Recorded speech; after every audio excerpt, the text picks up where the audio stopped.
Our final inductee tonight, as all we know, is Gary Nothnagle, who is the first person we've ever inducted posthumously.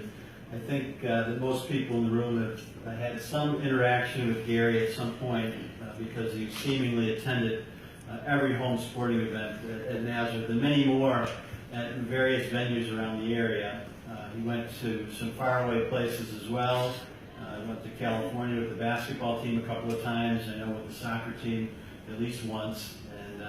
He used to be a regular at Hilton Head with the tennis team, and he went to Florida a few times, to watch lacrosse.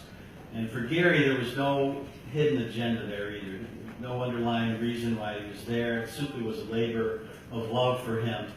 And he wasn't the type of person who would be there to yell at the referees or question the coaches like I do.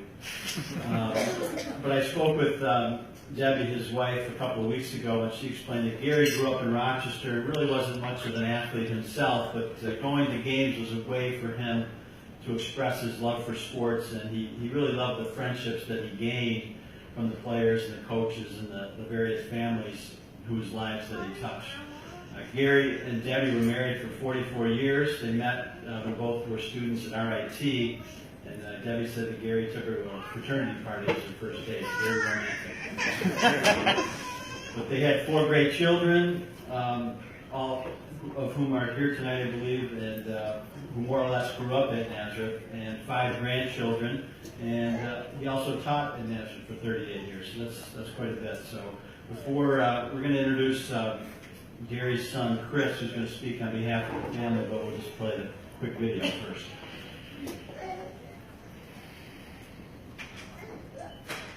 A professor at Nazareth in the business department for 38 years, Gary Nothnagle was also a big supporter of the Golden Flyers athletic programs since their inception in 1977.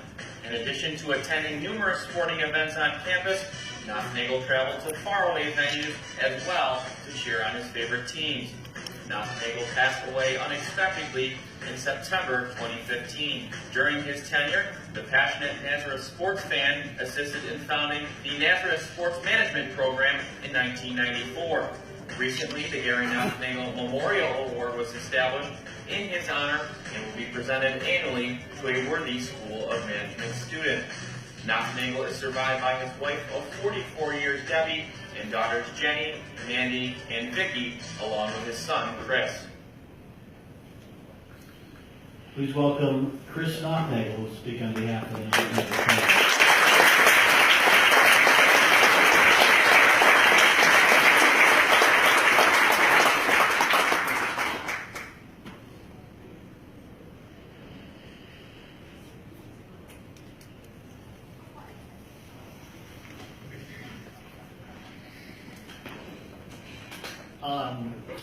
When I found out that we were going to be honoring my father here tonight, about 30 seconds later I decided that what I really wanted to do more than anything was to get up here and say a few words on his behalf.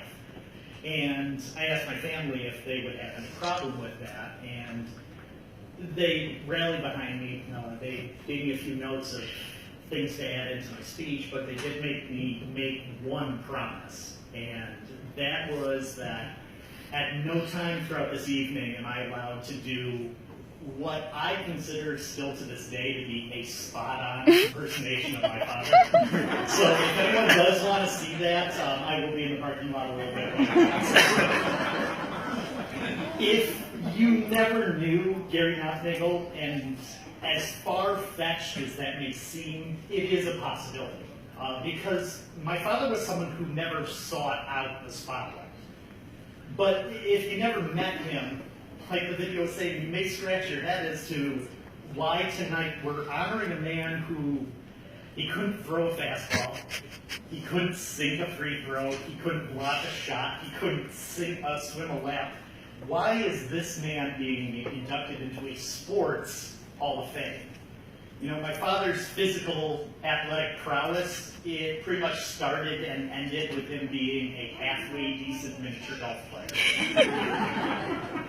And to be honest, he did also have a closet full of athletic warm-up suits. The man had so many warm-up suits, you would have really thought he was an extra on The Sopranos. But what he lacked in physical strength or agility, he made up for in so many other ways. You know, as I'm standing here tonight, I'm looking out over everyone here, and it's literally a sea of who's who in Golden Flyer great history. And this is a good opportunity for us to look back on some of the crowning achievements that have happened in the history of Nazareth College athletics. And some of us in this room would point to the multiple Chase tournament wins by the men's basketball team in the 1980s as one of the greatest achievements that this athletic program has ever had. Others, they might point to 1992 when the men's lacrosse team won its first NCAA Division III title. And then when they did it again in 96, and then again in 97. Even more recently, in 2011, the men's indoor volleyball team won their Division III national championship. I could rattle off countless victories, both by teams and individuals, over the past 30 years. And each of these great moments, they share in being representations of what it means to be a Golden Flyer and what it means to be at the pinnacle of your respective sport. But they all have one additional thing in common. Gary Nothnagle was in the stands for each and every one of them. From a very early age, and I know my siblings, my mother, my relatives, they're all going to agree with this. We learned that my father had two families. He had his physical family, whom he loved and cared for very dearly, but he also had his Nazareth College family. And just like the patriarch of our Nothnagle clan, Gary watched over all of his Golden Flyers like they were his own flesh and blood. Gary's fatherly instincts ensured that while you were on campus, even if you were miles away from home, you still had someone who watched over your studies. You still had someone who made sure you didn't get into too much trouble in the dorms. And he sat in the stands for every single one of your days. Funny story about my dad. We, as his flesh and blood family, and this is in days long before cell phones, if we ever didn't know where my father was, or what time he was going to be home for dinner, we actually kept one of those little tiny pocket Nazareth athletic schedules. We kept it on the refrigerator. And so I would come home from school and I would look, oh, there was a women's soccer game at 4:30 in Elmira. That means it's pizza tonight. So, and I use Elmira as an example, but you heard in the video, there were few places that he wouldn't travel to. He went to Philadelphia, to Hilton Head, to Santa Cruz, California, went down to Florida, but to be honest, I bet he just did that to buy some Disney ties. So. Gary's passion to show support for his students, his school, his team, it was absolutely infectious. One of the first things that I consciously remember bonding with my father over was sitting down at a dining room table, and we would do this every few days, and we would draw posters and signs for support for the Nazareth basketball team. And we would come up with stupid puns based on the mascots, and I would draw these posters, and then he would take me to the game, and he would introduce me to the students and players that I was immortalizing in puffy paint and Crayola and marker. And then it carried down to my sisters. All of us were indoctrinated at a very young age, and this is how he blended those two families. My father delighted when his children wanted to show their Flyer pride in whatever way they could, whether it was becoming a Golden Flyer cheerleader, or aiding the athletic training team, or even if it was just sharing a game with his kids and eventually his grandkids. For Gary, showing his children, who, for the most part, we shared his genetics. We got his nearsightedness, we got his wonky balance, we got his mediocre fine motor skills. But he wanted to show us that loving sport was more than just being able to point to a lap time or a final score and being able to say, I won and you lost. Gary was the epitome of good sportsmanship. You value the athlete over the final score.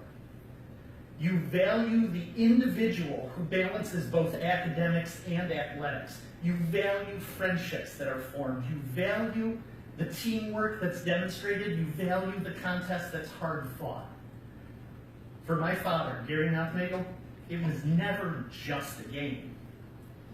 It was that devotion to the truest ideals of sport that kept him in the stands every single year. Not just through the championship seasons and the buzzer-beating wins, but the blowouts, the dry spells, when the idea of a win seemed absolutely impossible. Every game, every sport, every season, every year, Gary was there. And he watched his Golden Flyer family every step of the way.